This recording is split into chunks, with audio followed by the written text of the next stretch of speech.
Una sa lahat, Bagyong Christine, tinatayang mas lalakas pa at magiging typhoon category. Tinutumbok nito ang Cagayan o Isabela kung saan to posible maglandfall. Pero ngayon pa lamang, signal number 1 na sa 20 lugar sa Luzon, Visayas at Mindanao. At may mga lugar nang nakararanas ng mga pagbaha. Ang latest update sa Bagyong Christine, abangan maya-maya lamang. Magandang gabi, Pilipinas. Sa Frontline tonight. Dating Pangulong Duterte hindi dadalo sa pagpapatuloy ng pagdinig ng House Quad Committee bukas. Dati umunang miyembro ng Davao Death Squad na si Arturo Las Cañas, iimbitahan daw ng Kamara. Anak ni Senator Amy Marcos pumalag sa sinabi ni VP Sara Duterte na huhukayin niya ang labi ni dating Pangulong Marcos Sr. Buwelta naman ang kampo ng mga Duterte, huwag daw itong gawing literal. FBI ng Amerika nagtungo na sa Zamboanga del Norte para tumulong sa pagtunton at pagsagip sa dinukot na Amerikanong vlogger. Mga border sa Sulu na posibleng munong daanan ng mga kidnapper, bantay, sarado na. Chinese na harap-harapang bumaril sa kapwa Chino sa isang restaurant sa Makati. Tukoy na ang pagkakakilanlan. Ginamit na getaway vehicle, natunto na rin.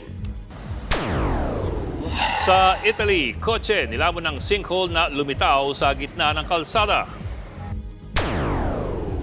At sa showbiz tonight, K-pop girl group na Twice may comeback album sa darating na December.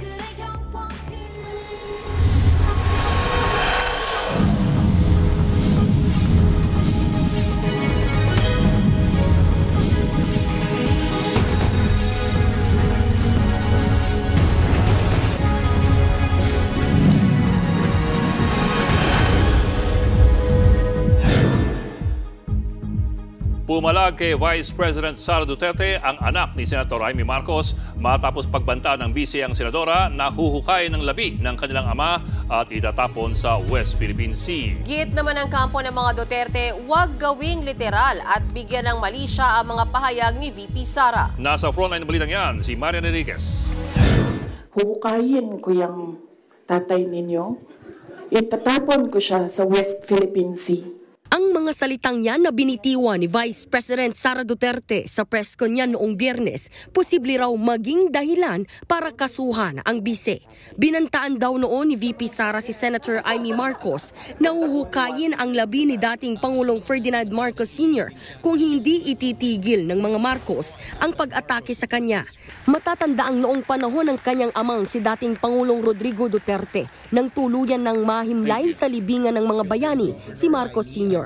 Ayon kay Justice Secretary Boying Remulla, pinag-aaralan nila ang legal na aspeto, lalo't hindi aniya magandang pakinggan ang ganitong mga banta mula sa bibig ng pangalawang pinakamataas na opisyal ng bansa. Pero it desecrates the memory of a person, it desecrates the peaceful state that he must be in, and there are many other moral principles that are being violated. And we're looking at the legal aspects also. We're conducting a study. Base sa revised Penal Code Article 353, itinuturing na crime of libel ang pambabastos sa yumao. Pero belta ni Attorney Salvador Panelo na kaalyado ng mga Duterte, hindi dapat gawing literal ang mga pahayag ng bise.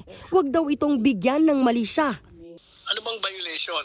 Ang violation, kung ginawa mo, nakalkalin mo nang walang reason, kung walang paintulot ang hukuman, kasi kailangan, kung meron kang gagawin dyan sa remains, you have to ask permission from the authorities. Pumalag naman kay VP Sara ang anak ni Senator Amy Marcos na si Ilocos Norte Governor Matthew Manotoc. Sa isang pahayag, nagulat daw si Governor Manotoc dahil idinawit ng bise ang kanyang ina na loyal friend at supporter daw ni VP Sara sa maraming taon. Dagdag pa ni Manotoc, nalulungkot siya na tila pinipersonal aniya ni VP Sara ang mga nangyayaring na ika nga ng marami ay politika lamang. Wala pa ring pahayag si Senator Amy tungkol dito. Hindi rin nagbigay ng komento ang palasyo. Pero para sa isang political analyst, dapat nang magsalita si Pangulong Marcos sa umano'y pambabastos ni VP Sara sa kanilang ama. Baka magmukha kang weak leader kung wala ka man lang sagot. Mas mahalaga as a son, bilang anak ng iyong ama, ay bakit kinakailangan mong sumagot? Kinakailangan mong bumanat man lang doon sa bumabanat sa alaala ng iyong ama. Gusto ko tanggalin yung ulo niya ba? And then I'll cut his head. So na-realize ko, toxic na, di ba? Ikinagulat din ng ilang senador ang mga naging birada ni VP Sara kay PBBM. Akala ko, sabi ko, AI ba ito? Hindi naman, totoo pala. So it's really unusual yung mga sinabi po ni Vice President Sara Duterte. And to me, it's strange no, na in the first place na naisip niya yon, tapos verbalize lang niya. Para naman kay Senator Cynthia Villar, galit ang ugat ng mga patutsada ng bise. Siyempre galit kung ano-ano na iisip kasi galit. Kasi I think masyado namang pin-prosecute kaya nagagalit. So siguro yun ang reason doon. But sana magbati na lang para walang problema. Tingin naman ng ilang kongresista, posibleng indikasyon ito na may mas malalim pang pinagdaraanan si VP Sara. Pag ang isang tao ay sobrang galit, nawawala siya sa sense of decency.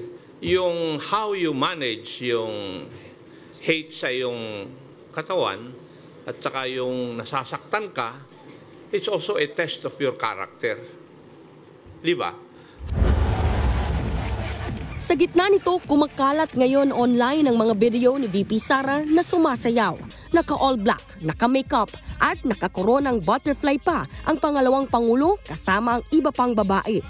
Nitong weekend naman, spotted si VP Sara sa Baclaran sa Parañaque. Bumili siya ng mga street food habang bantay sarado ng mga pulis. Nagbabalita mula sa Frontline, Marian Enriquez, News 5.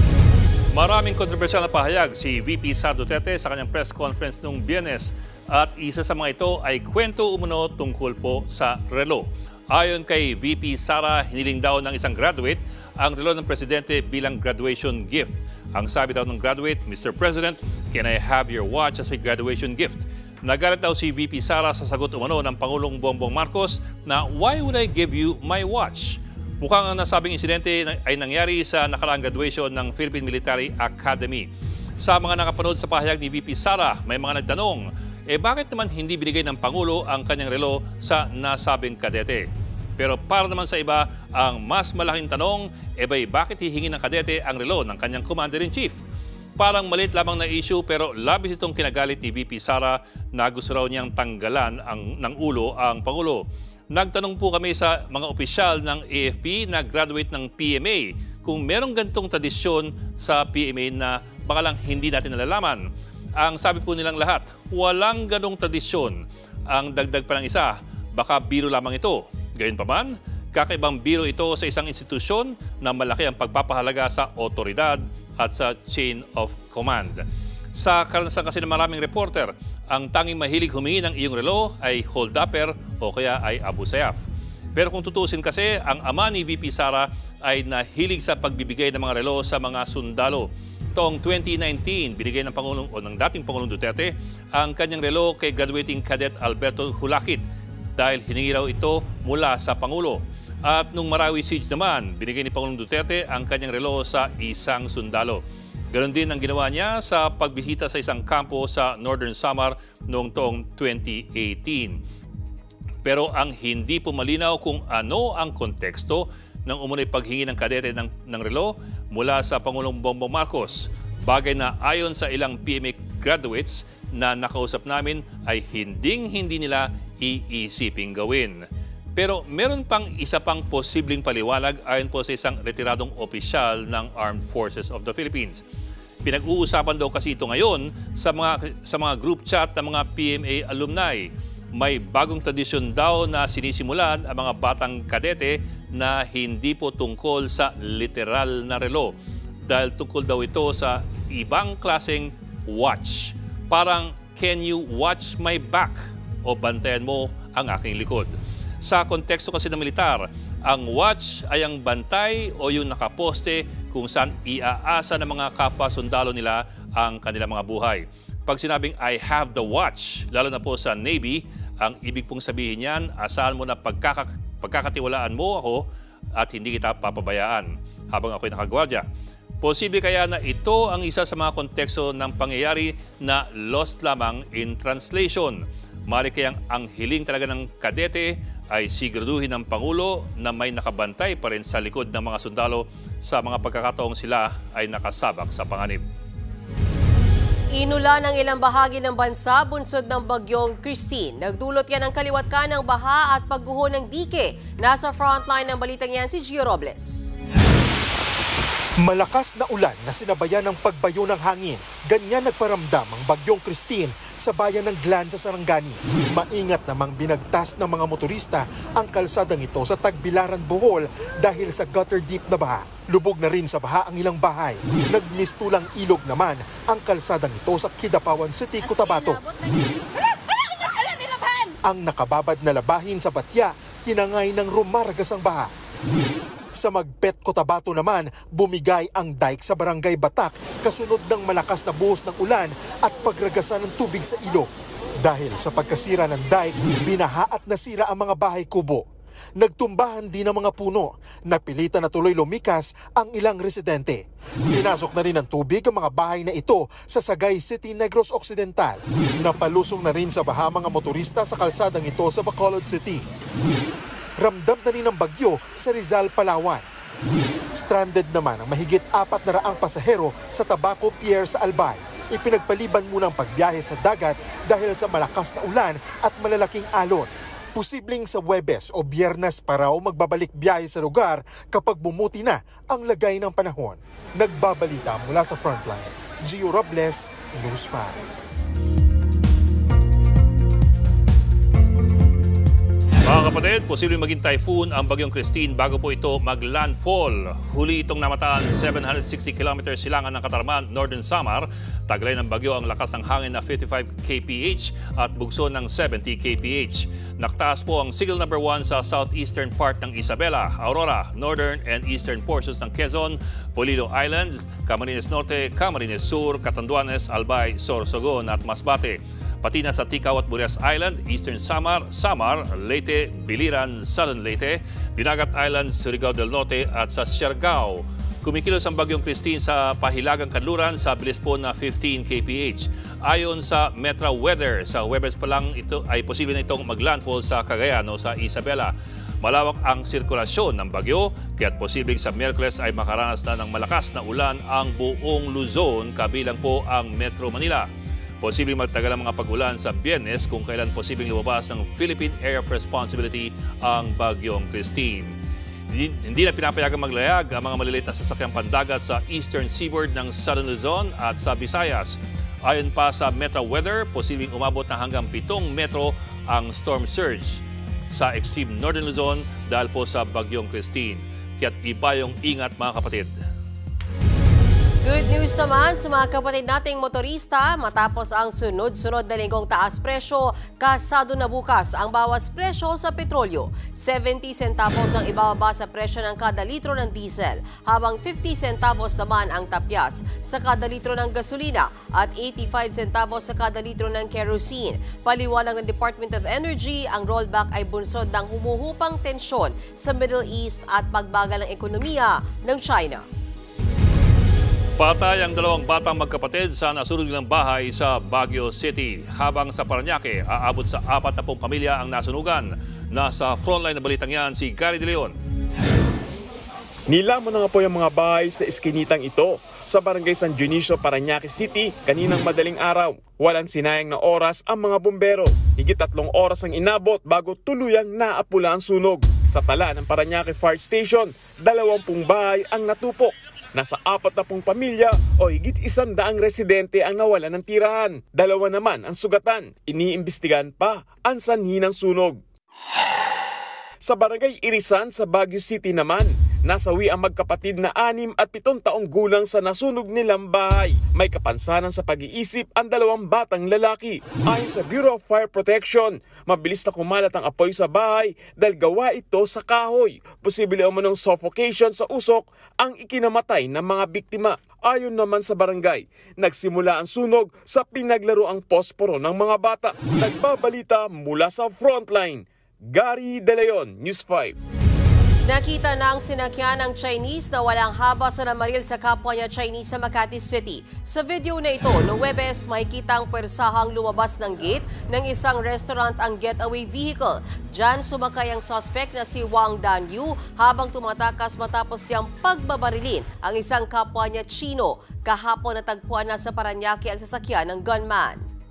Inaalam kung kanino po nakarehistro itong sasakyan po na ito na initially sa kanilang verification po ay dating rent-a-car itong sasakyan po na ginamit na sa pagtakas po but na-transfer na rin po sa ibang tao. Love triangle ang isa sa mga tinitignang anggulo sa krimen pero hindi rin isinantabi ang posibilidad na may kinalaman ito sa Pogo na pag-alaman ding pugante sa China at dati nang may kasong kidnapping ang Chinese na suspect. Susunod, FBI agents ng Amerika tumulong na sa paghahanap sa dinukot na American vlogger sa Zamboanga del Norte. Dating pulis at whistleblower ng umunoy Davao Death Squad na si Arturo Las Cañas, imbitado rin sa House Squad Committee. At Sid Lucero at Pete Gonzalez ikinwento kung bakit kakaiba ang Pinoy zombie film nilang Outside. Magbabalik pa ang Frontline tonight. Mga kapatid, Ed Lingaw po, nasa Estados Unidos, Canada o saan mang dako ka ng mundo, manatiling may alam at may pakialam sa mga mainit na balita dito sa ating bansa. Simulan natin ang bawat araw sa tuloy-tuloy na balitaan sa Frontline. Mag-follow at mag-subscribe sa social media pages ng News 5.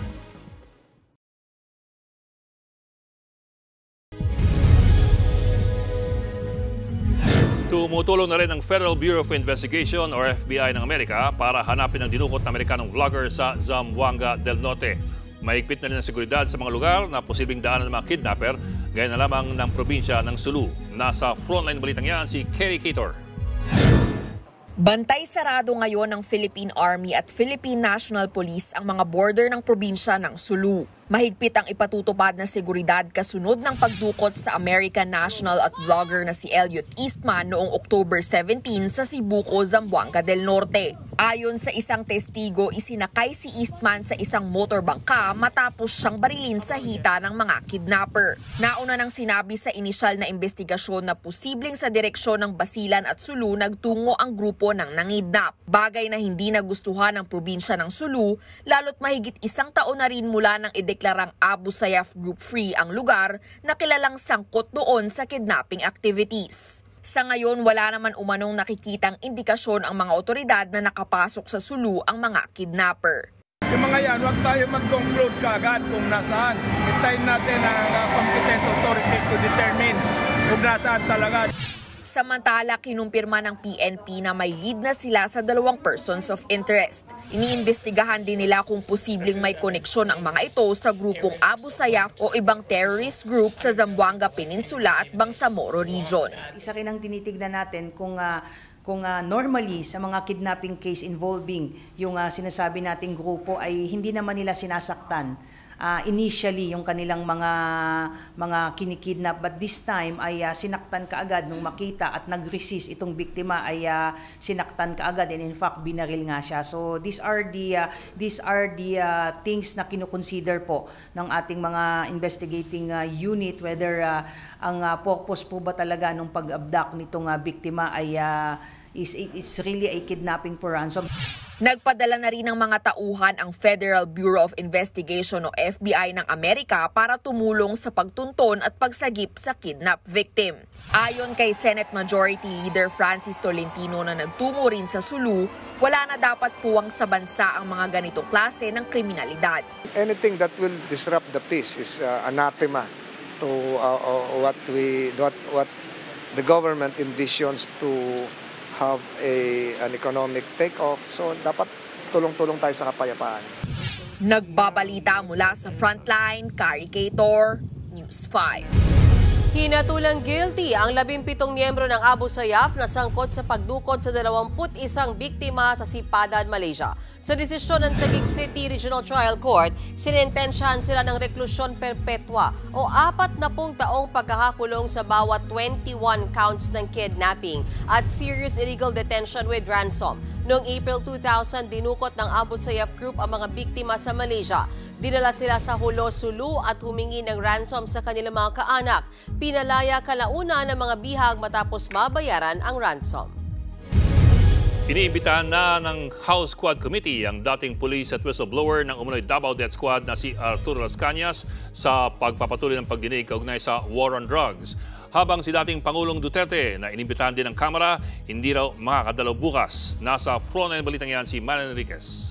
Kinumpirma ni House Quad Committee Co-Chairperson Dan Fernandez na nakatanggap sila ng sulat mula sa kampo ni dating Pangulong Rodrigo Duterte. Nakasaad sa sulat na ipinadala ng abogado ni Duterte na hindi raw makararating ang dating Pangulo sa nakatakdang pagdinig ng Kamara bukas. Bukod daw sa maikling panahon na ibinigay kay Duterte, kababalik lang daw ng dating Pangulo sa Davao mula sa Maynila nito lang October 17. Masama raw ang pakiramdam ni Duterte at marami rin daw itong mga nakatakdang lakad. Tiniyak naman ng abogado ng dating Pangulo na handang dumalo ang kanyang kliyente sa Quadcom hearing sa ibang pagkakataon pagkatapos daw ng undas. Ipinadala ng kampo ni Duterte ang sulat na yan matapos imbitahan ng Quadcom ang dating Pangulo na dumalo sa pagpapatuloy ng pagdinig kaugnay sa war on drugs. Nauna na rin sinabi ni Duterte sa isang panayam na hindi siya aatras sakaling padaluhin siya sa Quadcom hearing. Sa kabila nito, umaasa si Fernandez na makadadalo pa rin ang dating Pangulo.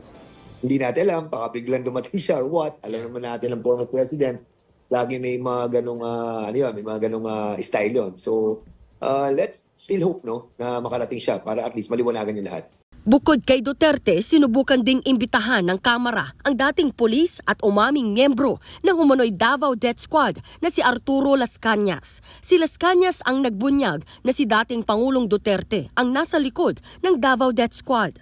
Pero ayon kay Congressman Ace Barbers, hindi nila makontak si Las Cañas. We tried getting him, kaya lang hindi nga siya ma-access because apparently he's already out of the country. So if he's willing to make a deposition and appear via Zoom sa committee hearing, if we're given that information, we will invite him. Kasunod naman ng pag-anunsyo ng Senado na magsasagawa na rin sila ng sariling pagdinig hinggil sa drug war, iminungkahi ni Barbers na magkaroon na lang ng joint investigation ang dalawang kapulungan. Sigurado kailangan may approval ito ng both leaders of Congress, si Senate President Cheese at saka si Speaker. Kung papayag po sila, isang magandang hakbang ito para wala pong biases at both houses will be able to expedite yung pagpasa ng mga panukalang batas na ipopropose dito. Sa isang text message, sinabi ni Senate President Cheese Escudero na gustuhin man niyang maisakatuparan ang joint investigation, wala raw probisyon sa mga panuntunan ng Senado para rito. Para naman kay Senator Coco Pimentel na siyang mangunguna sa isasagawang pagdinig ng Blue Ribbon Committee, mahirap aniya itong maisagawa. Yung Quad Committee kasi, malalim na yung topics nila. Marami na sila narinig na witnesses. Senator Coco? Hindi naman namin pwedeng i-assume namin na i-agap namin yung records nila. Bawal naman namin gawin yun. So, we have to start from scratch. Sa susunod na linggo, nakatakdang umpisahan ng Senado ang pagdinig. Wala pa namang pahayag kaugnay dito sina Senator Bato de la Rosa at Bongo na nauna nang nagpahayag ng pangunguna sa drug war investigation. Nagbabalita mula sa Frontline, Marian Enriquez, News 5.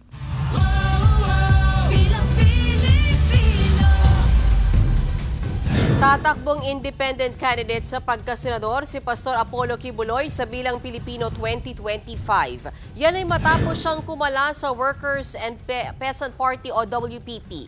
Ayon sa kanyang abogado, kumala si Kibuloy para makaiwas sa namumuong tensyon sa loob ng partido. Nagkaroon daw ng dalawang paksyon dahil kinwestiyon ng ilang miyembro ang pagpasok ni Kibuloy sa WPP. Ayon sa COMELEC, hindi naman daw ito makakaapekto sa kandidatura ng nakakulong na pastor. Para walang problema, kasi baka may intra-party disputes, so ayaw naman ma-involve si pastor of the intra-party dispute, so nirevoke po niya ang kanyang acceptance. So hindi niya ang acceptance po ng certificate of nomination na ang WPP ang nag-issue.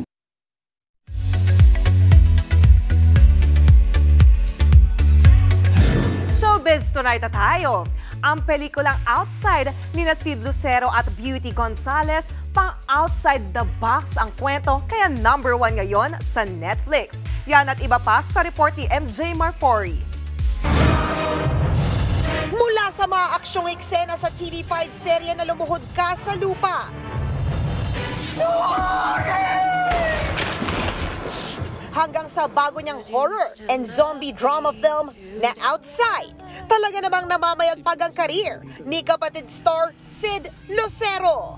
Ngayon nga, numero 1 ang Outside sa streaming site na Netflix. Chika ni Sid sa News 5, Outside is not your typical zombie film. First reaction ko was, hey, yay, my family can watch this. That was the first.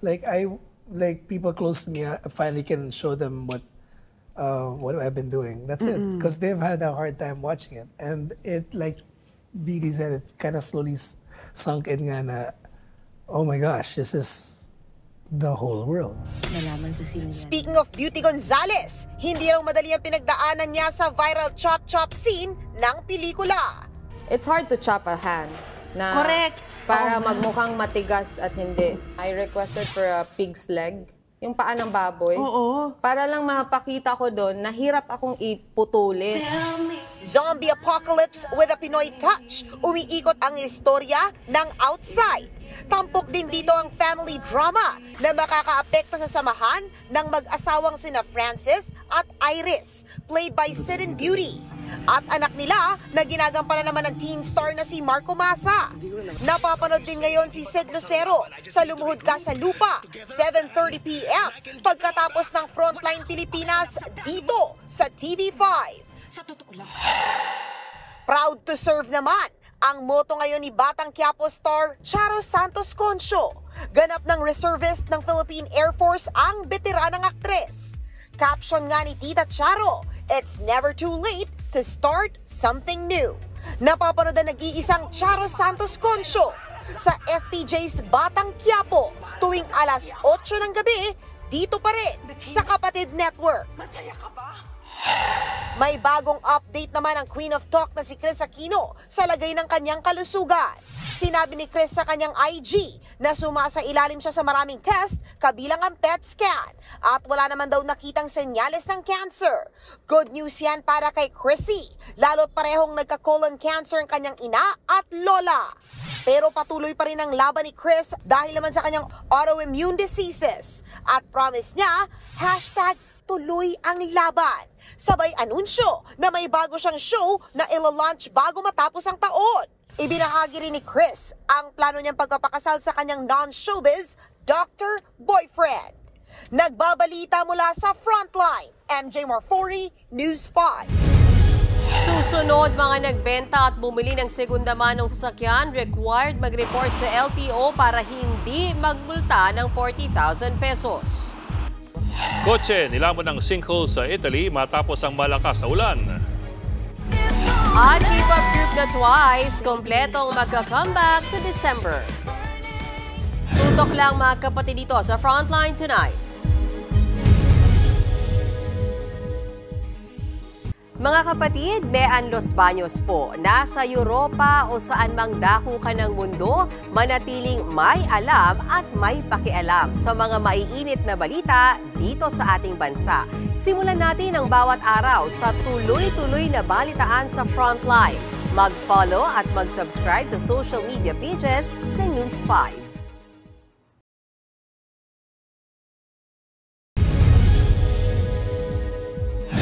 Required na ngayong i-report sa LTO ang pagbebenta at pagbili ng mga segunda manong sasakyan. Kapag hindi sumunod dyan, 40,000 pesos ang kabuang multa, kaya't maraming umaalma. Nasa frontline na balitang yan, Brian Basa. Second hand ba ang sasakyan o motor ninyo? Nakapangalan na ba ito sa inyo? o nasa unang may-ari pa rin ito. May inilabas kasing utos ang Land Transportation Office. Obligado na raw ang mga nagbenta at bumili ng segunda manong sasakyan na i-report sa LTO ang nangyaring bentahan. Kung hindi, may multang aabot sa 40,000 pesos ang mahuhuling hindi susunod. Sa administrative order na inilabas ng LTO noong August 30, nakadetalye ang mga responsibilidad ng seller at buyer ng sasakyan. Ang nagbenta, required na mag-report sa LTO. Dapat siyang magsumite ng official receipt at certificate of registration o ORCR at deed of sale ng sasakyan.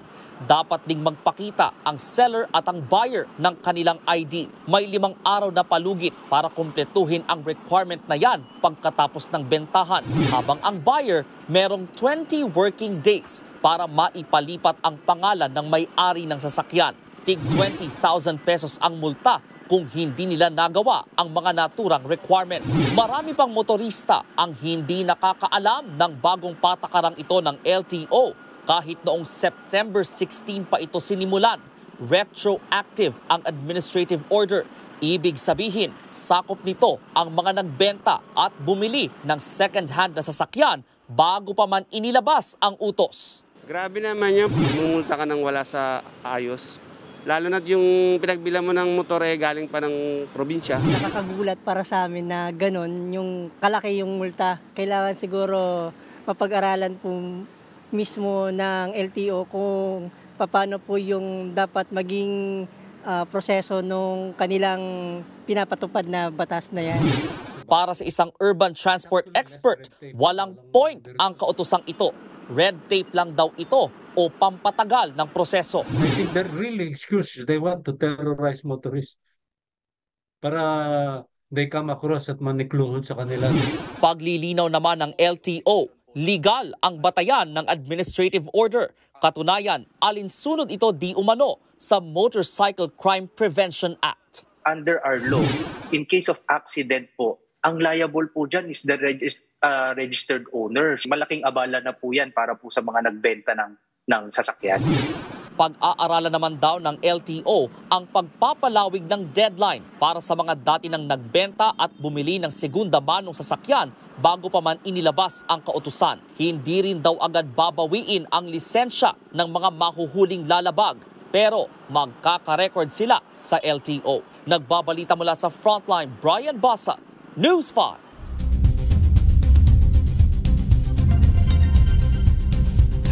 Isang kotse ang nilamon ng sinkhole sa gitna ng kalsada sa Italy. Yan at iba pa sa Frontline News Abroad.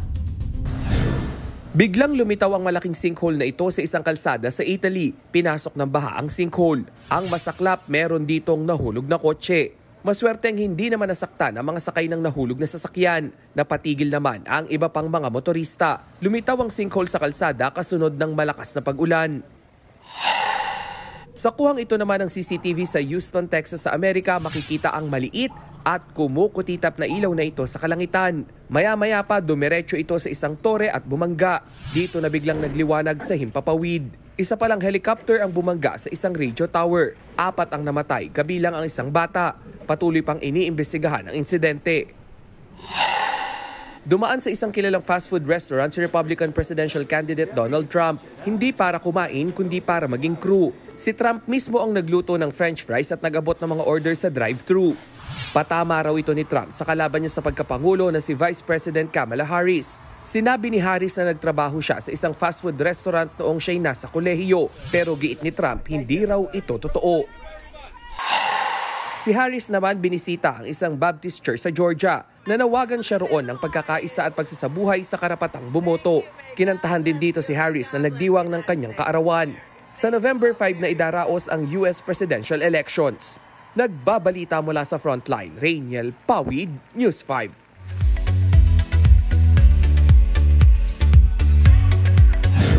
Nagdesisyon ang singer na si Zayn Malik na i-postpone muna ang kanyang Stairway to the Sky tour sa Amerika. Sa kanyang post sa social media, sinabi ni Zayn na dahil ito sa heartbreaking loss nitong mga nakaraang araw. Matatandaang pumanaw ang kanyang One Direction bandmate na si Liam Payne matapos mahulog mula sa balcony ng isang hotel sa Argentina. Ayon kay Zayn, i-reschedule ang kanyang US tour sa January. Valid pa rin naman daw ang mga nabiling ticket ng mga fans. Heads up, Philo Ones! May panibagong comeback ang K-pop girl group na Twice ngayong taon. Ilalabas nila ang kanyang 14th mini album na Strategy sa December 6. Ito ang kanilang unang comeback bilang full group. Nitong Pebrero lang ni-release ang 13th extended play nila na With Youth. Naglabas din ng solo albums ang members na sina Nayeon at Chewie. Bukod sa Strategy, ilalabas na rin ng sub-unit na Misamo ang kanilang second mini album sa November 6. Binubuo yan ng Japanese members na sina Mina, Sana at Momo. Hindi pa dyan nagtatapos ang chikahan natin tonight, kaya dyan lang kayo mga kapatid. Abangan, Angelica Panganiban sumailalim ulit sa hip surgery. Tuloy-tuloy ang balitaan dito sa Frontline Tonight. Mga kapatid, Ed Lingao po, nasa Estados Unidos, Canada o saan mang dako ka ng mundo, manatiling may alam at may pakialam sa mga mainit na balita dito sa ating bansa. Simulan natin ang bawat araw sa tuloy-tuloy na balitaan sa Frontline. Mag-follow at mag-subscribe sa social media pages ng News 5.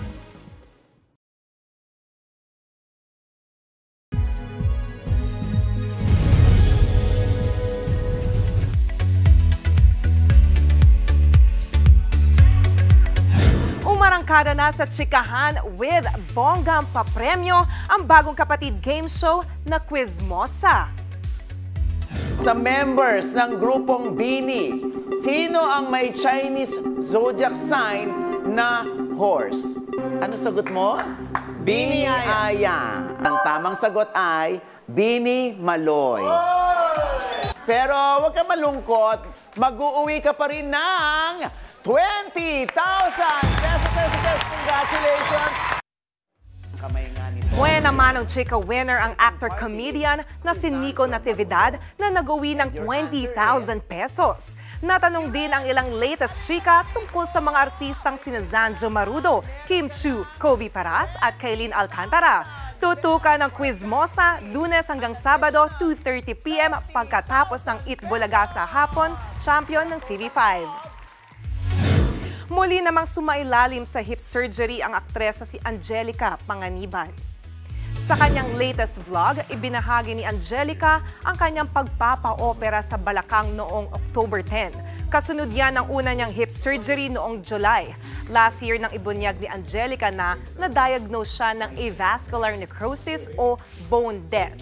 Ayon sa aktres, bukod sa matinding kirot, dumating din daw sa puntong halos hindi na siya makalakad.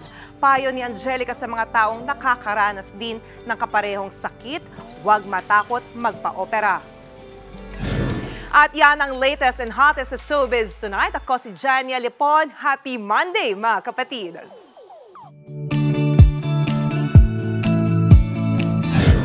At para naman sa ating pabawang pampa-good night, mula sa pagiging Britain's Ugliest Dog, nominado ngayon ang dog pool na si Peggy sa malang Oscar award-giving body para sa mga artistang aso. Oy, para yan sa pagganap niya sa Marvel movie na Deadpool and Wolverine. Panoorin natin ang report ni Laila Pangilinan. Sino ba namang makakalimot kay Dogpool ng Marvel film na Deadpool and Wolverine?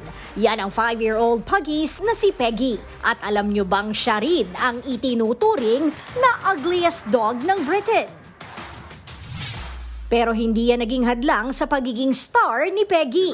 Ngayon, susubukan naman itong masungkit ang kanyang first acting award.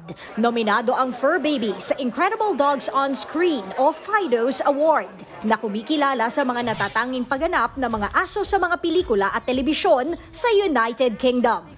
Same old Peggy loves to have a little cuddle on the sofa, and she enjoys meeting people and people enjoy meeting her. Gaganapin sa February 23 next year ang FIDOS Award sa London. Speaking Speaking of fur baby, tampok din ang ilang alagang aso sa ginanap na zombie walk sa Santiago, Chile. Kanya-kanyang paandar ang mga nag-ala-zombie. Merong gumapang sa kalsada, pugot na ulo, at kunwari galing sa ospital na naging zombie.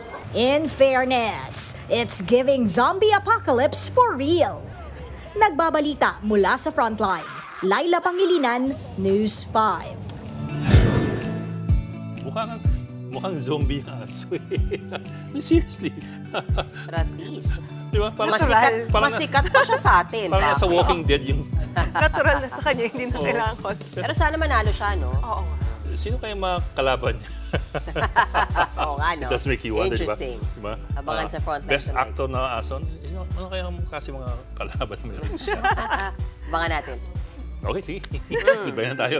O mga kapatid, 65 days na lang at Pasko na.